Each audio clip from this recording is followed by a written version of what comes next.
ఈ సంక్రాంతి సీజన్ అంటేనే తెలుగు సినిమా ప్రేక్షకులకు ఒక పండుగలాంటిది. ప్రతి ఏడాదిలాగే ఈసారి కూడా థియేటర్లు సందడిగా మారాయి. కానీ ఈసారి ప్రత్యేకతేంటంటే ఒకటి కాదు, రెండు కాదు, ఏకంగా 5 సినిమాలు వరుసగా ప్రేక్షకుల ముందుకొచ్చాయి. జనవరి 9న రాజాసాబ్, జనవరి 12న మన శంకర్ వరప్రసాద్ గారు, జనవరి 13న భర్తమహాశయలకు విజ్ఞప్తి, జనవరి 14న అనగనగా ఒక రాజు, అదే రోజు నారీ నారీ నడుమ Murari.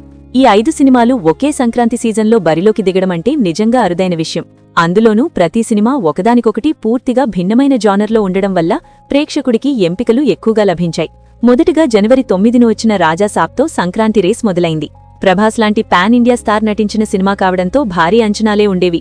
Horror, fantasy, comedy mix అంటూ ప్రచారం చేసిన ఈ సినిమా ట్రైలర్తోనే ఆసక్తిని రేపింది. కానీ థియేటర్లకు వెళ్లిన తర్వాత ప్రేక్షకులకెదురైన అనుభవం వేరుగా ఉంది.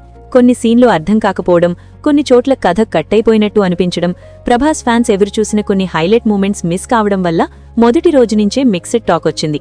సినిమా టీం వెంటనే రియాక్ట్ అయి కట్స్, యాడిషన్లు చేశారు. కానీ అప్పటికే ప్రేక్షకుల మనసులో ఒక అభిప్రాయం ఏర్పడిపోయింది. ఇది పూర్తిగా హిట్ కాదు అనే భావన బలపడింది. ఫలితంగా రాజాసాబ్ సినిమాకు టాక్ పరంగా, లాంగ్ రన్ పరంగా పెద్ద అడ్వాంటేజ్ దక్కలేదు. పెద్ద స్టార్ సినిమా అయినప్పటికీ ఇది బిలో యావరేజ్ రేంజ్కే పరిమితమైంది.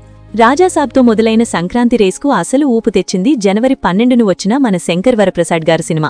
ఈ సినిమాపై ముందుగా పెద్ద హైప్ లేదు. కానీ విడుదలైన తర్వాత నెమ్మదిగా పాజిటివ్ వేవ్ మొదలైంది. కుటుంబ ప్రేక్షకులు ఈ సినిమాను బాగా ఆదరించారు. కథలో లోపాలున్నా, లాజిక్ ప్రశ్నలున్నా ఫ్యామిలీ ఎంటర్టైన్మెంట్గా ఇది బాగా వర్క్ అయింది. ముఖ్యంగా చిరంజీవి గారి screen presence, Anil Ravipudi mark comedy, family emotions ఇవన్నీ కలిసొచ్చాయి. ఇది సంక్రాంతికి పర్ఫెక్ట్ మూవీ అనే టాక్ బలంగా వెళ్ళింది. థియేటర్లలో ఫ్యామిలీలు కనిపించడం మొదలైంది. పెద్దగా హైప్ లేకుండా వచ్చిన సినిమా రిలీజ్ తర్వాత బ్లాక్ బస్టర్గా మారడమంటే అదే దీని ప్రత్యేకత. రాజాసాబ్ కాస్త డౌన్లో ఉన్న సమయంలో మన శంకర్ వరప్రసాద్ గారి సినిమానే సంక్రాంతి సీజన్కు ఒక దిశను మార్చింది. దాని తర్వాత జనవరి 13న వచ్చిన భర్తమహాశయలకు విజ్ఞప్తి సినిమా పూర్తిగా వేరే జానర్లో నిలిచింది. ఇది ప్యూర్ కామెడీ ఎంటర్టైనర్గా మార్కెట్లోకి వచ్చింది. రవితేజ లాంటి యాక్టర్ నుంచి చాలా రోజుల తర్వాత వచ్చిన ఫుల్ లెంగ్త్ కామెడీ సినిమా కావడంతో ఒక సెక్షన్ ఆడియన్స్ చాలా ఆసక్తిగా ఎదురుచూశారు. సినిమా విడుదలైన తర్వాత ఇది one time watch, full level hit కాదు కానీ చూడొచ్చు అనే టాక్ మొదలైంది. ఇందులో ఉన్న సిట్యుయేషన్ కామెడీ కొన్ని చోట్ల బాగా పేలింది, కొన్ని చోట్ల మాత్రం క్రింజ్గా అనిపించింది. అందుకే ఈ సినిమాకు మాస్ సపోర్ట్ పరిమితంగా వచ్చింది. ఫ్యామిలీ ఆడియన్స్ కొంతమంది చూశారు కానీ మన శంకర్ వరప్రసాద్ గారి సినిమాలాగా బలమైన పుష్ మాత్రం రాలేదు. అందుకే భర్తమహాశయలకు విజ్ఞప్తి సినిమాను ఓవరాల్గా యావరేజ్ కేటగిరీలోనే నిలిపేశారు ప్రేక్షకులు. ఇప్పటివరకు వచ్చిన 3 సినిమాల్లో ఒకటి బిలో యావరేజ్, ఒకటి బ్లాక్ బస్టర్, ఒకటి యావరేజ్. సంక్రాంతి రేస్ ఇక్కడే ఆగలేదు. జనవరి 14న అనగనగా ఒక రాజు విడుదలైంది. ఈ సినిమా విషయంలో పెద్దగా అంచనాల్లేవు. కానీ రిలీజ్ అయిన తర్వాత నెమ్మదిగా పాజిటివ్ టాక్ పాకింది. ముఖ్యంగా యూత్ ఆడియన్స్ ఈ సినిమాతో కనెక్ట్ అయ్యారు. Simple story, fresh presentation, natural flow అనే మాటలు వినిపించాయి. సోషల్ మీడియాలో కూడా ఈ సినిమా గురించి మంచి మాటలు రావడం మొదలైంది. మొదటి రోజు నుంచి థియేటర్లలో మంచి రెస్పాన్స్ కనిపించింది. రాజాసాబ్, భర్తమహాశయలకు విజ్ఞప్తి సినిమాల కంటే ఈ సినిమా మీద ఆసక్తి పెరిగింది. అంచనాలు లేకుండా వచ్చి సర్ప్రైజ్ హిట్గా మారే ట్రాక్లో అనగనగా ఒక రాజు దూసుకుపోయింది. అదే రోజున విడుదలైన నారీ నారీ నడుమ మురారి మాత్రం మరో రకం సినిమా. రొమాంటిక్ డ్రామా, ఫ్యామిలీ ఎలిమెంట్స్తో తెరకెక్కిన ఈ సినిమా పెద్దగా హైప్ లేకపోయినా చూసిన వాళ్లకి నచ్చింది. రొటీన్ స్టోరీ అయినా ప్రెజెంటేషన్ బాగుంది అనే టాక్ వచ్చింది. ఇది మెల్లగా హిట్ రేంజ్కి చేరింది. పెద్దగా హడావిడి లేకుండా మౌత్ టాక్ మీద నడిచే సినిమాల కోవలో ఇది చేరింది. ఇలా చూస్తే ఈ సంక్రాంతి సీజన్లో ప్రతి సినిమా తనదైన గుర్తింపుతో నిలిచింది. ఒక పెద్ద స్టార్ సినిమా కాస్త డౌన్ అయింది, ఒక ఫ్యామిలీ ఎంటర్టైనర్ బ్లాక్ బస్టర్ అయింది, ఒక కామెడీ సినిమా యావరేజ్గా నిలిచింది. 2 చిన్న సినిమాలైనా ఆశ్చర్యకరంగా మంచి రెస్పాన్స్ తెచ్చుకున్నాయి. ఇది ప్రేక్షకుల అభిరుచుల్లో వచ్చిన మార్పును కూడా చూపిస్తోంది. కేవలం స్టార్ పవర్ మాత్రమే సరిపోదు, కంటెంట్ ఉన్న సినిమాలే నిలబడతాయి అనే విషయం ఈ సంక్రాంతి మరోసారి ప్రూవ్ చేసింది. ఈ 5 సినిమాలు ఒకే సంక్రాంతి సీజన్లో రిలీజ్ కావడంతో అసలు థియేటర్లలో కనిపించిన సీన్ చాలా ఇంట్రెస్టింగ్గా మారింది. మొదటి 2-3 రోజులు రాజాసాబ్ నీదే ఫోకస్ ఉండేది. ప్రభాస్ సినిమా కాబట్టి ఎలాగైనా చూడాలి అన్న మెంటాలిటీతో చాలా మంది మొదట అదే చూశారు. కానీ సినిమా చూసిన తర్వాత బయటకు వచ్చిన టాక్ వల్ల చాలా మంది రెండోసారి రాజాసాబ్కి వెళ్లాలన్న ఆలోచన మానేశారు. అదే టైంలో మన శంకర్ వరప్రసాద్ గారు సినిమా థియేటర్లలోకి రావడంతో పరిస్థితి పూర్తిగా మారిపోయింది. ఫ్యామిలీ ఆడియన్స్కు ఒక సేఫ్ ఆప్షన్ దొరికినట్టయింది. పండుగకి ఇంట్లో అందరూ కలిసి చూసే సినిమా ఇదే అనే మాట నెమ్మదిగా బలపడింది. ముఖ్యంగా మహిళలు, పెద్దవాళ్లు, పిల్లలతో వచ్చే ఫ్యామిలీలు రాజాసాబ్ కంటే మన శంకర్ వరప్రసాద్ గారు సినిమాకే ప్రిఫరెన్స్ ఇచ్చారు. ఒక థియేటర్లో రాజాసాబ్కు 2 షోలు నడిస్తే మన శంకర్ వరప్రసాద్ గారి సినిమాకు 4 షోలు పెట్టిన సందర్భాలు ఉన్నాయి. ఇది కేవలం టాక్ వల్లే జరిగింది.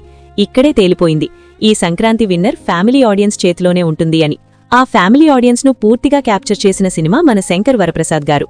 ఇక భర్త మహాశయులకు విజ్ఞప్తి సినిమా పరిస్థితి చూస్తే ఇది ఒక మిడిల్ గ్రౌండ్లో నిలిచింది.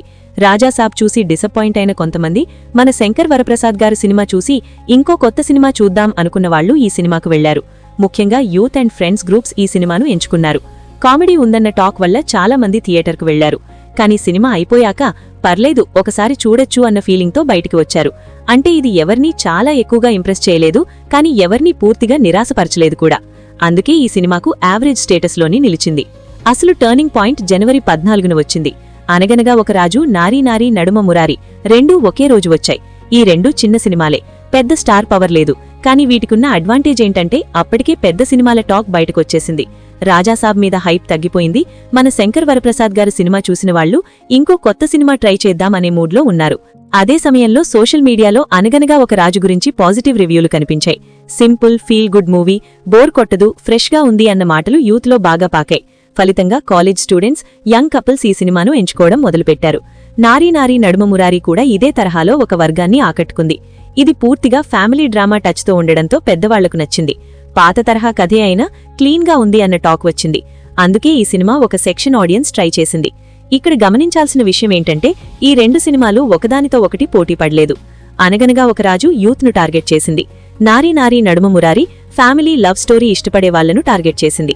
అందుకే రెండూ కలిసి నడిచాయి. ఇలా చూస్తే ఈ సంక్రాంతి సీజన్లో ప్రేక్షకులు స్పష్టంగా 3 కేటగిరీలుగా విడిపోయారు. ఒకటి ఫ్యామిలీ ఆడియన్స్, వీళ్లంతా మన శంకర్ వరప్రసాద్ గారు సినిమాను ఎంచుకున్నారు. రెండోది మాస్, స్టార్ పవర్ కోసం చూసేవాళ్లు. వీళ్లు మొదట రాజాసాబ్కి వెళ్లారు, తర్వాత మిగతా సినిమాల వైపు షిఫ్ట్ అయ్యారు. మూడోది యూత్, వీళ్లు అనగనగా ఒక రాజు వైపు బాగా ఆకర్షితులయ్యారు. ఇది ఒక రకంగా చెప్పాలంటే ప్రతి సినిమా తనకు సరిపోయే ఆడియన్స్ను కనుగొంది. కానీ ఆడియన్స్ను లాంగ్ రన్లో కట్టిపడేసింది మాత్రం మన శంకర్ వరప్రసాద్ గారు సినిమానే. ఎందుకంటే పండుగ సీజన్ అంతా అదే సినిమా ఫ్యామిలీలకు ఫస్ట్ చాయిస్గా మారింది. ఉదయం షోలకు పెద్దవాళ్లు, మధ్యాహ్నం పిల్లలతో కుటుంబాలు, సాయంత్రం మిక్స్డ్ ఆడియన్స్, అన్ని టైమ్ స్లాట్స్లో ఈ సినిమా నడిచింది. రాజాసాబ్ మాత్రం మొదటి 2-3 రోజుల్లోనే ఎక్కువ కలెక్షన్ తెచ్చుకుని తర్వాత నెమ్మదిగా తగ్గిపోయింది. పెద్ద ఓపెనింగ్ ఉన్నా స్టడీ రన్ లేకపోవడం వల్ల అది బిలో యావరేజ్గా నిలిచింది. భర్త మహాశయులకు విజ్ఞప్తి కొద్ది రోజులు నిలిచినా దానికి బలమైన మౌత్ టాక్ లేకపోవడం వల్ల పెద్దగా లాంగ్ రన్ చేయలేకపోయింది. అనగనగా ఒక రాజు మాత్రం స్లోగా కానీ స్టడీగా ఎదిగింది. రోజుకో కొత్త వర్గం ఆడియన్స్ ట్రై చేయడంతో ఇది సూపర్ హిట్ రేంజ్కి చేరిపోయింది. నారీ నారీ నడుమ మురారి కూడా అదే తరహాలో నెమ్మదిగా హిట్ స్టేటస్ను అందుకుంది. మొత్తానికి ఈ సంక్రాంతి సీజన్ ఒక విషయం స్పష్టంగా చెప్పింది. స్టార్ పవర్ ఉన్నా, భారీ బడ్జెట్ ఉన్నా, కంటెంట్ లేకపోతే సినిమా నిలబడదు. చిన్న సినిమాలైనా సరే హార్ట్ టచ్ చేసే అంశాలుంటే అవే విజయం సాధిస్తాయి. రాజాసాబ్ లాంటి పాన్ ఇండియా సినిమా కంటే అనగనగా ఒక రాజు లాంటి చిన్న సినిమా ఎక్కువ కాలం గుర్తుండిపోతుంది. అదే సమయంలో ఫ్యామిలీ ఆడియన్స్ను సరిగ్గా టార్గెట్ చేస్తే మన శంకర్ వరప్రసాద్ గారి సినిమా బ్లాక్ బస్టర్ అవుతుంది. ఈ 5 సినిమాలు కలిసొచ్చి ఈ సంక్రాంతిని నిజంగా ఒక ఫెస్టివల్లా మార్చాయి. ప్రతి రకం ప్రేక్షకుడికి ఒక సినిమా దొరికింది. ఎవరు హారర్ ఫ్యాంటసీ కోరుకున్నారో వాళ్లకి రాజాసాబ్, ఎవరు ఫ్యామిలీ ఎంటర్టైనర్ కోరుకున్నారో వాళ్లకి మన శంకర్ వరప్రసాద్ గారు, ఎవరు లైట్ కామెడీ కావాలనుకున్నారో వాళ్లకి భర్త మహాశయులకు విజ్ఞప్తి, ఎవరు రొమాంటిక్ డ్రామా ఇష్టపడతారో వాళ్లకి నారీ నారీ నడుమ మురారి. అదే ఈ సంక్రాంతి ప్రత్యేకత. ఒకే పండుగలో 5 వేరువేరు అనుభవాలు. ఎవరి రుచి వారికి దొరికింది. కానీ చివరికి గెలిచింది మాత్రం కంటెంట్నే.